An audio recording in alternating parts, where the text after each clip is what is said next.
नमस्कार देवियों और सज्जनों, व्यालोकवाणी में आप सभी का एक बार फिर से स्वागत है। हमारे साथ दाहिनी चौखट में आप जिनको देख रहे हैं वो हैं बाबा रामदास उर्फ हमारे अजीत दद्दा।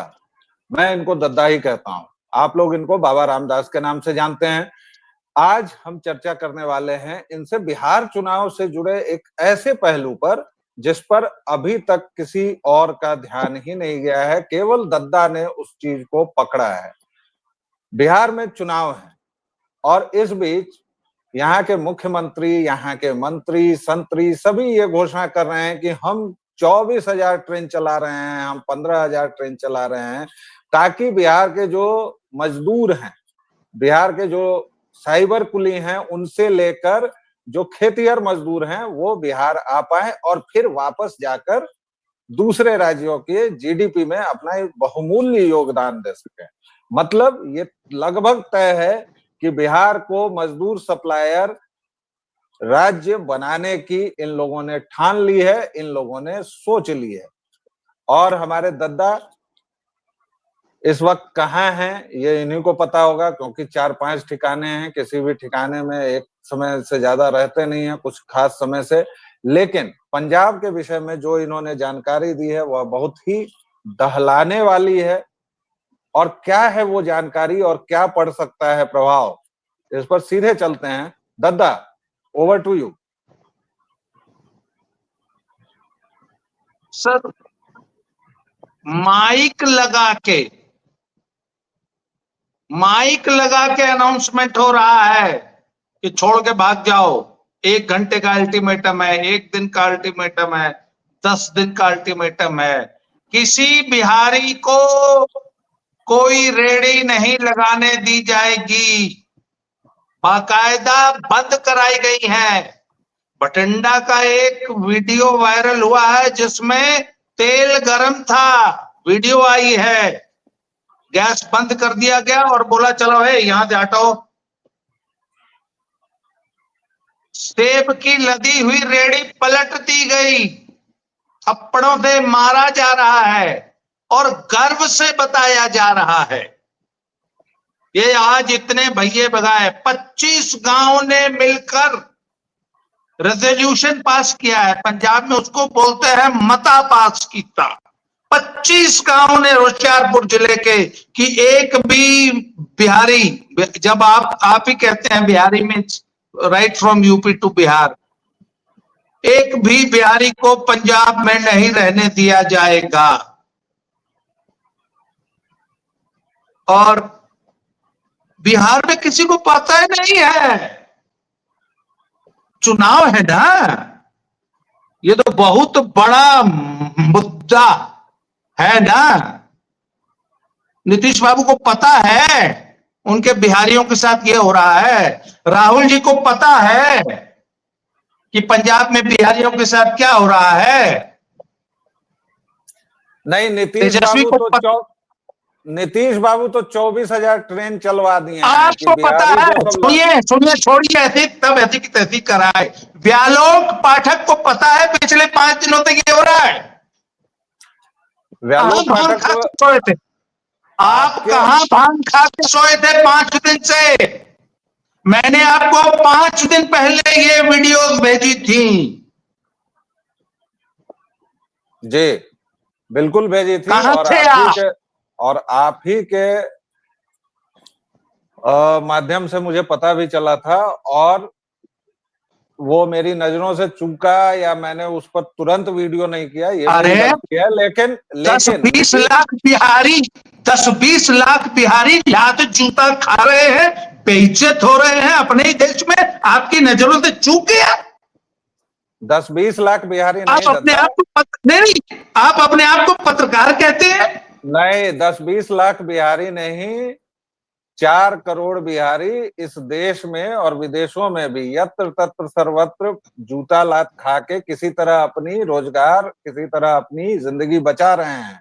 और ये चूंकि मुझे पिछले 20 वर्षों से पता है, 30 वर्षों से पता है, जब से लालू का जंगल राज शुरू हुआ और जब से पलायन की त्रासदी, तो इसको अगर उससे जोड़ेंगे, इसलिए हम बिहारियों की चमड़ी मोटी हो गई है। हमें पता है कि हमारे ऊपर किसी सरकार का हाथ नहीं है। हमें यह भी पता है कि चाहे नीतीश बाबू आ जाएं, चाहे प्रशांत किशोर आ जाएं, चाहे ए आ जाएं, बी सी डी कोई भी आ जाएं, लेकिन उनकी रुचि इसी में है कि बिहारियों को मजदूर बना के रखें, बिहार को सबसे ज्यादा मजदूर सप्लायर राज्य बना के रखें। इसलिए मैं भांग खा के सोया था कि अफीम की पिनक में पड़ा हुआ था, वह एक अलग मुद्दा है और ये पलायन का बिल्कुल अलग मुद्दा है। लेकिन अभी पंजाब में जो हो रहा है, मैं आप पर केवल उससे बात करना चाह रहा हूं। आखिर दिक्कत क्या है, कहां दिक्कत है? ये बिहारी विरोधी जो अभियान चल रहा है, अभी तो पंजाब तथाकथित तौर पर बाढ़ में लिपटा हुआ है। एक तरफ तो बाढ़ की त्रासदी है और दूसरी तरफ तब भी पंजाबियों को इतना गर्व है और इतना ये है, अभी तो उनको बिहारियों की जरूरत होगी। और दर्शकों, बिहारियों मतलब यूपी के भी जो लोग हैं उनको भी वो लोग बिहारी ही कहते हैं, भैया ही कहते हैं। भैया एक बड़ा टर्म है जिसमें यूपी बिहार दोनों सना रहता है, मतलब हिंदी भाषी जी। तो अभी अचानक से क्या हो गया ऐसा? भगवंत मान की सरकार ने क्या देख लिया कि बिहारियों को भगाने पर तुल गए और इस तरह से करीबन 10 लाख बिहारियों की जिंदगी जो आफत में है? इस पूरी घटना के बारे में थोड़ी जानकारी दे दीजिए, मुझे बाद में करिए लीजिएगा जी। देखिए, इसके पीछे की राजनीति यह है कि खालिस्तानी ये नहीं चाहता, खालिस्तानी माइंडसेट ये नहीं चाहता कि पंजाब जो है एक हिंदू बहुल राज्य बन जाए। पंजाब में ये लोग कहते हैं कि सिख 54% है, पर सच्चाई ये नहीं है। सच्चाई तो यह है कि हिंदू सिख एकदम बराबर बराबर है और पिछले 20 सालों में सिखों का जो पलायन हुआ है, सिख खुद लेबर बन के, अप्रवासी बन के कनाडा अमेरिका में धक्के खा रहा है। तो और इस 10-20 लाख की संख्या को यूपी बिहार के मजदूरों ने रिप्लेस किया है। कोई ऐसी कॉन्स्टिट्यूएंसी नहीं होगी, कोई ऐसा लोकसभा विधानसभा क्षेत्र नहीं है जहां 10, 20, 50 हजार बिहारी वोटर ना हो।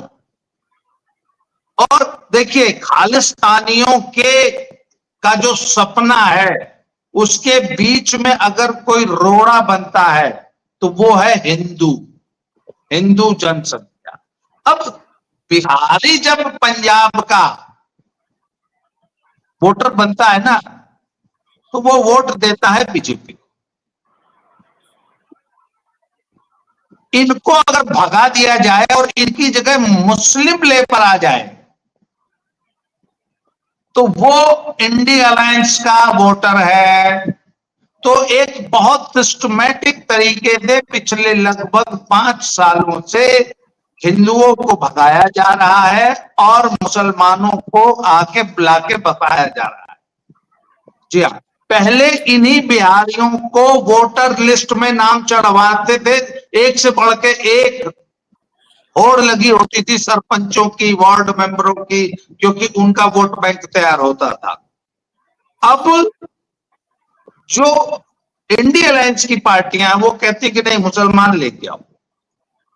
यहां पे क्या है कि पंजाब में जो लेबर में ठेकेदारी का सिस्टम चलता है, कहीं पर भी जहां 10, 20, 50 लेबर चाहिए, तो अब लेबर को डील करना आपको पता है बहुत मुश्किल काम होता है। तो लेबर का एक व्यक्ति को ठेका दे दिया जाता है कि इतना काम करना है, इतना रुपया प्रति बोरी या जो भी है, इतना रुपया प्रति एकड़ धान की रोपाई है मान लो। तो एक ठेकेदार बिहार से, बंगाल से, उड़ीसा से, यूपी से 100, 200, 50 लेबर जैसी सामर्थ्य अनुसार है वो ले आता है और उन लेबर्स के पैसे में से अपना कमीशन लेता है। ये एक बहुत बड़ा बिजनेस है।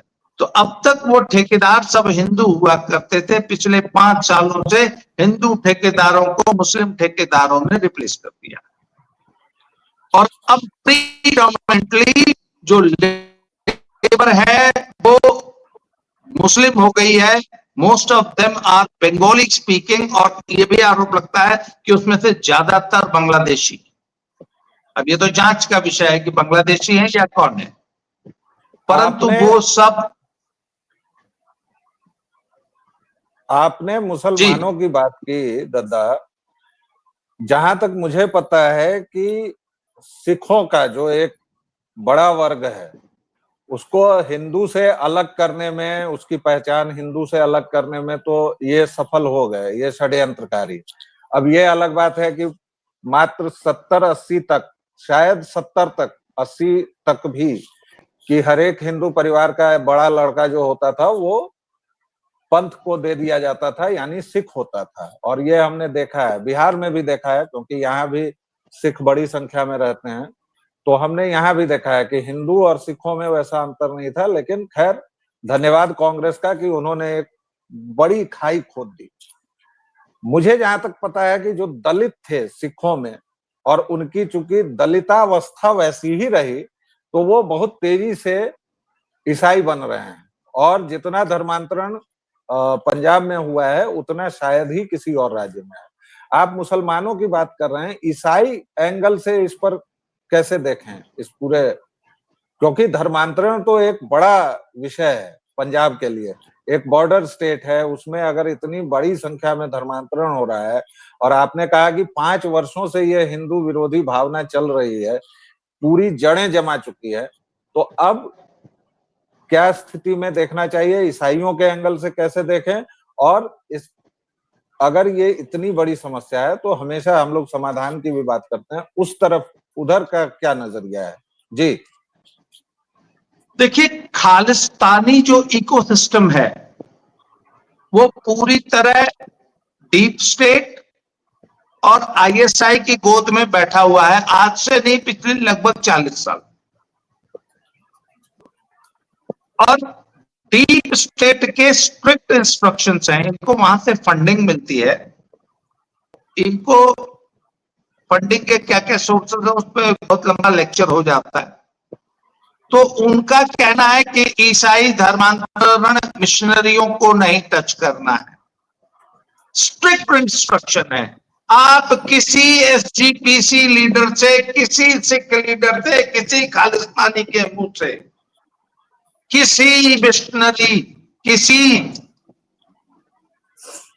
धर्मांतरण के ठेकेदार के खिलाफ एक शब्द नहीं सुन सकते, बोलने की हिम्मत नहीं है।